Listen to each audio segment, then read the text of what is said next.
할렐루야, 할렐루야. 오늘 대림절 네 번째 주일, 성탄 이분날이 오늘 이분날, 성탄 전야제 날에 복된 주일을 허락하시고 오늘 함께 예배하는 여러분들에게 하나님의 놀라운 은총과 복이 임하기를 주의 이름으로 축복합니다. 옆에 사람 손을 한번 꼭 잡고 인사 한번 하겠습니다. 메리 크리스마스. 그래요.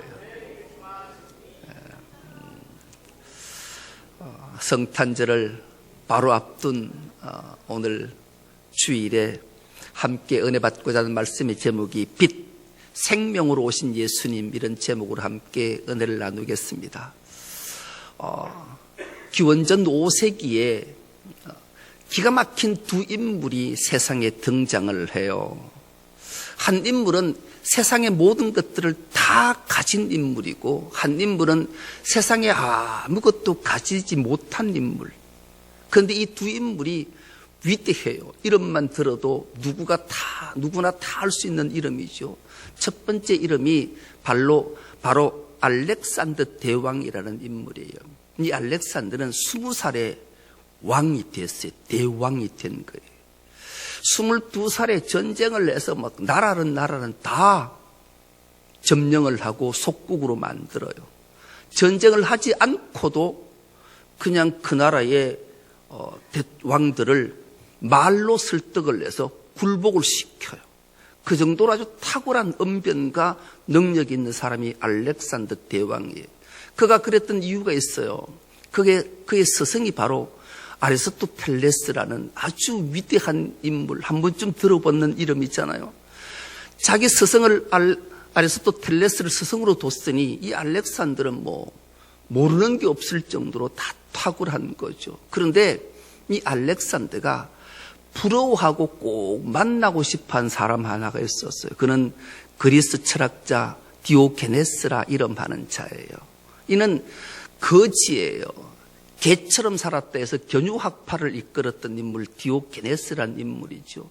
이를 늘 추앙하면서 한번 만나보고 싶었어요. 그러던 어느 날 이 알렉산더 대왕이 아테네에 오게 되고 디오게네스가 머물고 있던 곳을 알게 되고 그곳을 찾아가요. 그곳을 찾아갔더니 디오게네스는 어떤 인물인가 하면 통나무로 이렇게 그 통구멍을 하나 만들어 놓고 그 안에서 살아가는 자예요. 저 통 안에 있는 거죠. 그래서 이 알렉산더 대왕이 찾아가서 내가 알렉산더 대왕이요. 나는 세상의 모든 것을 다 가졌습니다. 그러니 내가 당신을 추앙하고 좋아하니 당신이 소원 하나를 말하면 내가 다 들어주겠으니 소원 하나를 말해달라. 그래요. 추앙하니까 마땅히 그렇게 얘기했잖아요. 그런데 이 디오게네스의 대답이 기가 막혀요. 어떤 대답을 하는가? 내가 딱 소원 하나가 있다. 그 소원은 당신이 지금 내게 쬐는 햇빛을 가리고 있으니 비켜달라. 이것이 내 소원이다. 이런 말을 해요. 알렉산더 대왕을 수행했던 부하들이 조롱하는 투로 말을 하는 것 같으니 분노해서 칼을 뽑아요. 그래서 알렉산더가 칼집에 꽂아라. 괜찮다. 그러면서 주위를 둘러보면서 이런 명언 하나를 해요. 내가 알렉산더가 아니면 나는 디오게네스로 살고 싶다. 그런 말을 해요. 그러자 이 디오게네스가 그 말을 듣고 화답을 해요. 내가 디오게네스가 아니면 나도 디오게네스처럼 살고 싶다. 이렇게 화답을 해요. 여러분, 철학적 언어라서 못 알아듣는 표정이 싹 있는 것 같은데 아무튼 그렇게 답을 해요. 이 디오게네스의 철학이 얼마나 많은 사람들에게 그 많은 감동을 주는가 하면 많은 생각을 하게 해요. 이분의 삶은 말 그대로 기행적 삶을 살았어요. 별별 삶을 다 살죠. 예를 들면 이런 일이 있었어요. 저 통 안에 있다니까 길 가는 사람들이 자기가 떴던 갈비를 한 개 툭 던져주면 그걸 뜯고 고맙다고 따라가서 뼈다귀 하나를 들고 따라가서 그 사람 앞에서 고맙다는 인사를 개처럼 오른쪽 다리를 들고 볼일 보는 흉내를 내서 견육학파가 만들어진 거예요. 그런 기행들이 있었고요. 대표적인 건 저분은 아테네 시내를 늘 백주 대낮에 등불을 하나 들고 자꾸 다녔어요. 사람들이 물었어요. 당신은 백주 대낮에 왜 등불을 달고 다니냐? 그러니까 진정한 사람을 찾기 위해서다. 그렇게 말해요. 사람은 많은데 사람 같은 사람이 없어서 사람 같은 사람을 찾으려고 대낮에도 등불을 들고 다닌다. 그렇게 대답을 해요. 여러분, 사람 같은 사람 보신 적 있으십니까? 여러분, 사람 같은 사람이 있을까요? 네, 있어요. 그가 바로 오늘 우리가 대림하고 갈망하는 우리 주 예수 그리스도세요. 그분이 참 사람, 참 인간으로 이 땅에 오셨기 때문이, 그분은 참 하나님이심에도 불구하고 참 인간을 구원하시기 위해 참 사람으로 이 땅에 오신 분이 바로 우리가 대망하는 우리 주 예수 그리스도이시기 때문이지요. 성탄절이 가까우고 대림절이 시작되면 가장 먼저 하는 일들이 각 교회들마다 불을 밝혀요. 우리 교회도 대림절이 시작할 때 우리 삼남성교회하고 우리 허영철 장로님이 불을 밝히려고 얼마나 애를 썼듯 추운 날 힘쓰고 애썼던지 여러분 그 수고와 노고를 아십니까? 왜 각 교회들마다 대림절이 되고 성탄절이 가까우면 불을 밝힐까요? 불은 무엇을 상징하는 걸까요? 불은 우리가 너무나 잘 알듯이 빛을 상징하기 때문에 그래요. 그래서 성탄절이 가까우면 모든 교회들마다 빛을 발하는 불을 밝히기 시작하죠. 성탄의 상징이 바로 빛이기 때문에 그래요. 그렇다면 왜 빛을 밝히는 걸까? 빛은 어둠을, 암흑을 몰아내기 때문에 그래요. 여러분, 예수님이 탄생한 날이 12월 25일 맞을까요? 그렇지 않아요. 예수님이 탄생한 날은 아무도 몰라요. 하나님만 아시는 거죠. 로마가 전 세계를 통치하고 로마가 드디어 기독교를 국교로 삼고 난 다음에 회의를 했어요.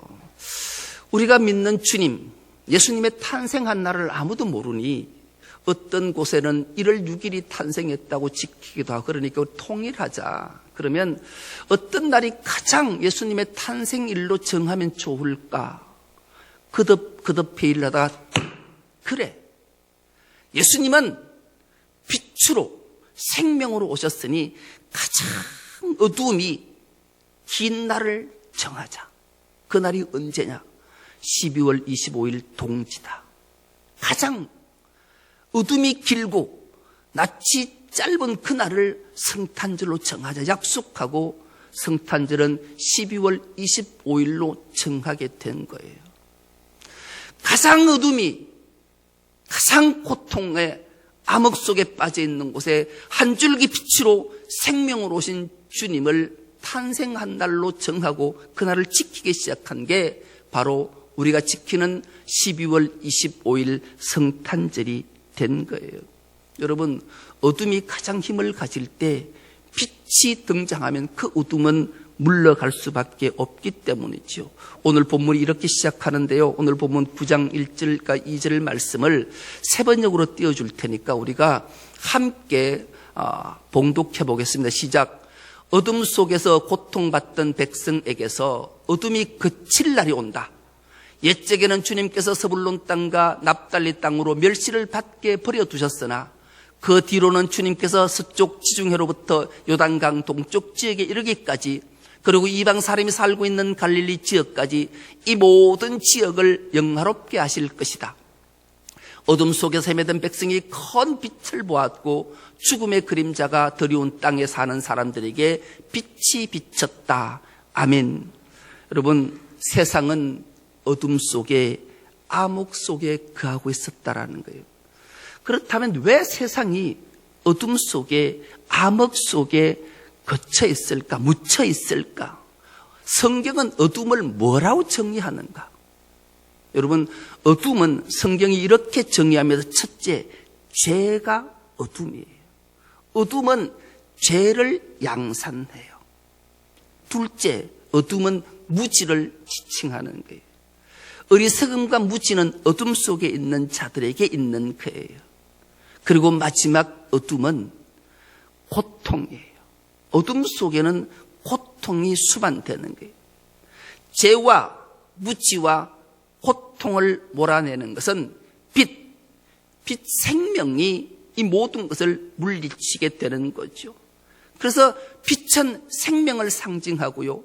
여호와의 진리의 말씀을 빛으로 성경은 정의해요. 그러니 죄와 무지와 고통을 몰아내는 건 오직 빛, 생명이신 여호와의 말씀만이 가기에 말씀이 육신이 되어 이 땅에 오셔서 모든 어둠과 모든 질병과 모든 고통과 모든 죄와 모든 무지를 다 물리치고 선지혜와 생명의 진리의 말씀으로 오시게 된 거예요. 그래서 우리는 이 날을 기리고 성탄을 대망하고 주님을 갈망하게 되는 거죠. 예수 탄생 때 가장 어둠이 기승을 부리던 때였던 거죠. 예수님 당시에는 폭력이 난무했습니다. 부정부패가 온 나라를 뒤덮었습니다. 특히 종교가 타락을 했습니다. 그렇다면 오늘날은 그렇지 않는가? 오늘날이 바로 그런 시절. 폭력이 난무하고 부정부패가 기승을 부리고 종교인들이 타락의 극을 달하니 어찌 주님을 대망하지 않고 기다리지 않겠냐고요. 지금의 삶의 모습, 주님이 오시기 그때의 삶의 모습을 오늘 읽지는 않았지만 바로 앞절이 이사야 8장 22절이 이렇게 정의하고, 그래서 큰 빛이신 생명이신 예수님이 오실 수밖에 없음을 이렇게 정의합니다. 이 말씀도 우리가 한 목소리를 합독해 보겠습니다. 시작. 땅을 굽어 보아도 환난과 흑암과 고통의 흑암뿐이리니 그들이 심한 흑암 가운데로 쫓겨 들어가리라. 아멘. 여러분, 굽어보다, 굽어봤다라는 말을 다른 말로 하면 찾아봤다라는 거예요. 내려다봤다라는 거예요. 하나님이 세상을 아무리 굽어봐도 찾아보아도 살펴보아도 흑암뿐인 거예요. 죄와 무지와 고통뿐인 거예요. 흑암에 사로잡혀 있으니 어찌 큰 빛이 생명이 이 땅에 안 오고는 어떤 것도 해결할 수 없음을 하나님이 아셨기에 빛으로 생명으로 주님이 이 땅에 오실 수밖에 없었던, 그래서 하늘 영광 보좌를 비워두시고 이 땅에 오신 사건인 거죠. 여러분, 땅은 희망이 없어요. 아무리 내려봐도 희망이 없어요. 주님이 오시지 않으면 우리에게는 희망이 없는 거예요. 그래서 성탄은 바로 생명빛, 희망을 주시기 위해, 우리에게 소망을 주시기 위해, 생명을 주시기 위해 오신 사건이 바로 성탄의 사건인 거예요. 여러분, 인류가 앞으로가 희망을 말하는 사람을 보신 적이 있으십니까? 없어요. 이제는 뭐 생태학자든 생물학자든 과학자든 모든 학자들이 앞으로 미래의 인류는 희망을 말하는 자가 이제는 없어졌어요. 왜요? 세상은 암흑으로 가득 차 있기 때문에 그래요. 이제 정말 우리도 멀지 않았어요. 그래서 우리는 주님을 대망해야 돼요. 성탄을 갈망하고 기다려야 돼요. 환경오염이 얼마나 심해졌는지 생물학자가 이런 결과를 내놓더라고요. 아마 여러분들이 살아서 여기서 앞으로 25년 전에 죽을 사람이 아무도 없어요. 25년 중에 죽을 사람이 없는 줄 믿습니다. 아멘 안 하는 거 봐라. 2023년이잖아요. 지금이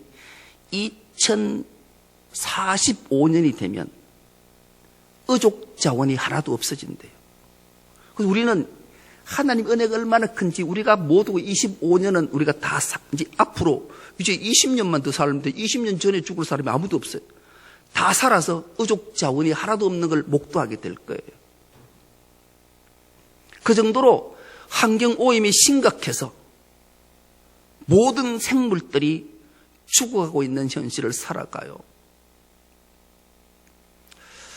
불과 며칠 전이지요. 일본 홋카이도에서 물고기가 떼죽음을 당했어요. 2024년도 목사회 수련회를 일본 홋카이도로 가려고 정해놨었어요. 4월 22일 날 출발하기로 했는데 긴급하게 지난주 금요일 날 목사 임원회를 한다 해서 갔어요. 갔더니만은 왜 장소를 변경했나 그러니까 홋카이도에 고기가 다 죽었다. 그래서 조사가 시작됐어요, 지금. 그래서 그 핵오염수를 방출해서 그런 것 같다. 그러니까 무슨 소리 하냐? 그거 아니다. 검증이 됐는데. 지진의 전조현상인가? 이 두 가지 가지고 지금 논쟁을 하고 있다 그래요. 우리나라도 그런 논쟁이 있었잖아요. 일본이 핵오염 방출한다니까 진보에서는 하면 안 된다, 난리 난다. 보수에는 해도 괜찮다. 진보 보수가 싸운 적 기억나잖아. 그 아무 무해하면 그냥 농업수로든지 공업수로 쓰지 왜 굳이 그걸 바다에 방출했을까요? 그래서 이런 현상이 나타날 수도 있는 것 아닌가요? 환경을 우리가 귀하게 여기지 않으면 이런 재앙이 있어서 얼마 가지 않아 2045년은 의족 자원이 하나도 없어진대요. 이 땅도 마찬가지예요. 곡물의 한계가 벌써 다가왔대잖아요. 이건 오래전부터예요. 지금도 사초의 한 명이 굶어 죽어가고 있어요. 그런데 우리는 음식물 쓰레기로 몇 조씩 버리는 우리나라가 사람들. 이게 왜 생기는 일일까요?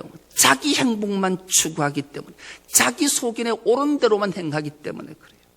여러분, 세상 사람들은 두말할 것도 없지만 우리 기독인은 반드시 하나님 앞에 심판받아야 될 것 딱 하나가 있어요. 기독교는 이타적 종교예요. 내 입에 한 음식물이 들어가기 이전에 남의 입에 한 음식물을 넣어주는 게 우리 기독교 종교. 왜요? 예수께서 빛으로 생명으로 오셔서 우리를 살리시기 위해 자신이 십자가에 죽으셨고 우리를 살리셨기에 우리도 마땅히 주님의 제자라면 마땅히 내 살 길을 먼저 생각하기 전에 남의 살 길을 먼저 열어주는 게 그리스도인의 본분임을 잊으면 안 돼요. 이래서 주님이 생명 빛으로 오셨기 때문에 그래요. 그래서 성탄은 우리 안에는 희망이 없고 빛도 생명도 없다라는 전제하에 성탄을 기다리는 거죠. 그렇다면 빛이 무엇이길래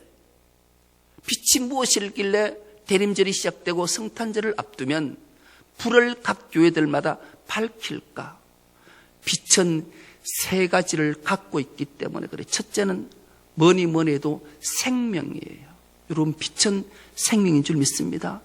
빛의 에너지를 공급받지 못하면 어느 생명도 살 수가 없어요. 아무리 화려하고 아무리 탐스럽고 아무리 아름다워도 빛의 생명 에너지를 받지 않으면 생명은 존재할 수 없기 때문에, 그래서 빛을 상실하면 생명이 죽을 수밖에 없는 거죠. 둘째, 빛은 길을 비춰줘요. 칠흑 같은 암흑 속에 빛이 없다면 결코 갈 바를 알지도 못하고 갈 길을 찾지도 못하고 가지도 못하는 거예요. 어디로 가야 할지를 알지 못하게 되는 거죠. 그래서 빛은 가장 먼저는 생명을 주고 둘째는 길을 열어주고 길을 인도해 주기 때문에 그런 거예요. 갈 길을 가게 만들어요. 세 번째, 빛은 아름다움, 선을 우리에게 선물로 줘요. 여러분, 아무리 아름다운 꽃도 빛을 받지 않으면 그 아름다움을 발견할 수 없어요. 여러분, 윤설을 보신 적 있으십니까? 간혹 가다가 바닷가에 가서 있다 보면 빛이 쨍쨍 내리쬐지 않고 살짝 구름에 가렸을 때 햇빛이 내리면 잔잔한 바다가 살살 때가 윤설이 있는 거 보면 어이구, 이렇게 아름다운 게 세상에 존재할까?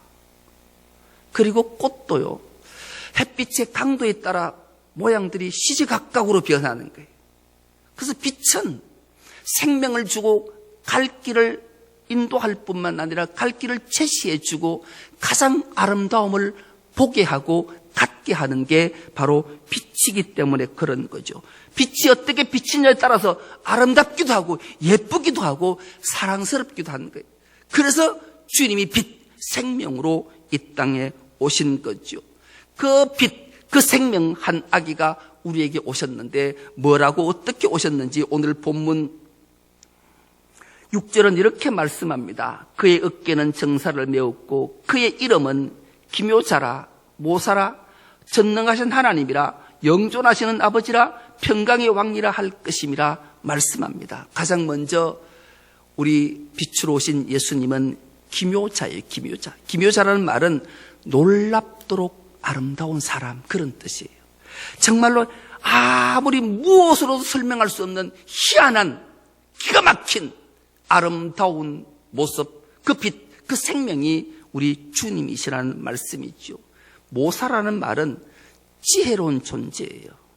무지를 깨우쳐줘서 지혜롭게 해서 생명이 무엇인지, 하나님이 무엇인지를 알게 하는 그 모사, 그분이 빛으로 생명으로 오신 우리 주님이라고 우리에게 알려주고 말씀합니다. 그 다음에 그분은 전능하신 하나님, 엘로힘의 하나님이라는, 말씀으로 천지를 창조하시고 말씀으로 죽은 자를 살리고 말씀으로 없는 것을 있게 하시는 전능하신 엘로힘의 하나님, 그 전능하신 하나님은 어떤 원수도 물리칠 수 있는 능력의 하나님인 거예요. 그래서 우리는 엘로힘의 하나님이 임마누엘 하시고 나와 함께하면 어떤 사탄 마귀 개개도 능히 물리칠 수 있는 힘을 공급해 주시는 줄 믿습니다. 그분이 전능하신 하나님이, 그리고 영존하시는 아버지, 영원히 살아계신 아버지로서 사랑과 자비를 우리에게 베풀어 주시는 하나님, 집 나간 탕자를 기다리시는 아버지, 그 자비의 사랑, 그 영존하시면서 끝까지 참고 끝까지 사랑하시는 하나님이 영존하시는 아버지, 빛 생명 오신 우리 주님이라고 말씀하는 거예요. 그리고 마지막에 그 이름이 평강의 왕이라 할 것임이라 말씀하잖아요. 평강의 하나님. 평강은 억압과 폭력이 아닌 온유로 통치하고 우리를 자비로 이끌어주시는 하나님이시라는 말인 거죠. 여러분, 우리에게는 무엇보다도 가장 필요한 게 평강이에요. 그래서 주님이 죽으시고 부활하시고 가장 먼저 제자들을 찾아하신 말씀이 너희에게 평강이 있을지어다. 너희가 평안하뇨? 물었던 거예요. 아무리 육선이 집안에 가득해도 평안이 없으면, 다툼이, 흑암이 있다면 결코 행복할 수가 없기 때문이죠. 그래서 주님이 이 땅에 이런 모습으로 오신다 말씀하는 거예요. 여러분, 우리 중에 아픈 자들이 많아요. 마음이 상한 자도 많아요. 영혼이 피폐한 자도 많아요. 방황하는 사람도 많아요. 삶이 힘든 사람도 많아요. 나이가 점점 들어져 가면 자꾸 아픈 곳이 생겨요. 이 말은 죽음이 가까이 왔다는 거예요. 이 죽음의 출구를 열어줄 수 있는 분은 오직 우리 주 예수 그리스도 한 분이신 줄 믿습니다. 그분이 빛으로 생명으로 오십니다. 생명으로 오신 주를 우리가 기다릴 때 그분은 우리가 찬송했듯이 예수는 나의 힘이요 내 기쁨 되시니, 그분을 갈망하는 자에게 주님이 빛으로 생명으로 우리에게 오실 줄 믿습니다. 그분의 삶의 방식을 우리는 너무나 잘 알아요. 그분의 삶의 방식을 성경은 이렇게 정리하는데요. 이 말씀도 우리가 한 목소리를 합독해 보겠습니다. 마태복음 12장 20절입니다. 우리 주님이 어떤 분인가? 상한 갈대를 꺾지 아니하며 꺼져가는 심지를 끄지 아니하기를 심판하여 이길 때까지 하리니. 아멘. 여러분, 상한 갈대를 보신 적이 있으십니까? 갈대가 정말로 바람보다 먼저 눕고 바람보다 먼저 일어나는 그 아름다운 갈대 중에 무성한 갈대가 있는데 하나가 상해서 고개를 툭 꺾고 있다면 여러분, 얼마나 보기가 불편할까요? 세상 사람들은 그 불편함 때문에, 자기 욕심 때문에 그걸 꺾어버리는 거예요. 그 우리 주님의 삶의 방식은 그 건강하고 보기 아름답고 멋진 갈대를, 풍성한 갈대를 보는 것이 아니라 하나 상한 갈대를 보시고 마음 아파하고 애통해 하시는 분이 우리 주님이시라는, 그 생명을 살리시기를 원하시는 분이 우리 주님이시라는 거예요. 여러분, 꺼져가는 심지를 보신 적이 있으십니까? 기름이 공급되지 않아서 심지가 팔락팔락. 그 모습을 볼 때 100개의 심지가 불이 붙어 있는데 하나가 그렇다면 그것 때문에 눈에 거슬려서 그것을 끄기를 누구나 원하지만 우리 주님은 모두가 불빛을 피우고 있지만 하나가 꺼져가는 심지를 끄지 않고 이것을 생명에 이기까지 하기 위해 그걸 살리시기 위해 이 땅에 오신 분이 우리 주님이시라는 거예요. 우리 모두가 상한 갈대처럼 꺼져가는 심지 같은 우리를 주님이 살려주신 줄 믿습니다. 그 빛으로 그 생명으로 살려서 우리도 마땅히 주님의 삶의 방식을 따라 이 성탄절이 가까울 때 우리 주위를 돌아보는 거예요. 우리가 성탄 헌금을 가난한 이웃들을 위해 소외된 자들을 위해 아파하는 자들에게 나눈 이유가 바로 여기에 있는 거예요. 올해도 여전히 그렇게 할 거예요. 가장 먼저 다가오는 수요일은 사람이요 은퇴를 하고 나면 되게 힘들어한대요. 우리가 우리 당에서 정책으로 세웠잖아요. 한 해는 은우회라 해서 장로님들이 열심히 충성하셨다가 지교에서 충성하시고 나면 은퇴라는 걸 해요. 그러면 뒷방 늘리거리가 된다고 섭섭해 하셔요. 우리 교회도 그런 마음 드시죠? 은퇴하고 나면 그만 그래. 그런 분들을 모셔서 우리가 따뜻한 밥을 대접하고 여비도 드리고, 올해는 은목회라 해서 은퇴한 목사님들이 갈 곳도 없어 예배 드릴 곳도 없어 힘들어 하시는 분들을 우리 수요를 모시고 그분들에게 우리 이번에는 은목회 목사님들이 생각만 해도 막 좋아요. 방어 드셔보셨나요? 먹어봤어. 왜냐하면 내가 했기 때문에. 방어를 잡아서 이번 수요일 날 그분들 모시고 한 40-50명쯤 오신다 그래요. 그분들이 와서 우리 교회에서 기도해도 하고 우리 교회를 위해서 기도해도 하고 그분들에게 위로를 할 거예요. 이렇게 우리는 성탄의 그 기쁨 생명을 가난하고 소외되고 노숙자 또 독거노인 이런 자들에게 나누는 일들을 꾸준히 해서 예수님의 삶의 방식을 본받아 하나님께 크신 영광을 올려드릴 때 우리 모두가 동참해서 이런 세상의 빛 생명으로 오신 주를 그분을 소망하며 그분의 뜻을 따라 기쁨으로 일을 잘 감당해 하나님께 칭찬받고 상받는 우리 모두가 될 수 있기를 간절히 기도합니다. 하나님 아버지 고맙고 감사합니다. 빛으로 오신 예수님 생명으로 오셔서 우리를 빛과 생명으로 이끌어 주시고 죄와 사망에서 건져주시고 무지에서 우리를 지혜롭게 하셨을 뿐만 아니라 고통에서 강건으로 세우신 주님을 기억하며 그분을 기다리는 대림절 마지막 주일에 빛으로 오신 예수님을 갈망하며 주님 앞에 나왔사오니 우리 모두에게 한량없는 은총과 복으로 충만케 하여 주옵소서. 감사드리오며 예수님의 이름으로 기도드리옵나이다. 아멘.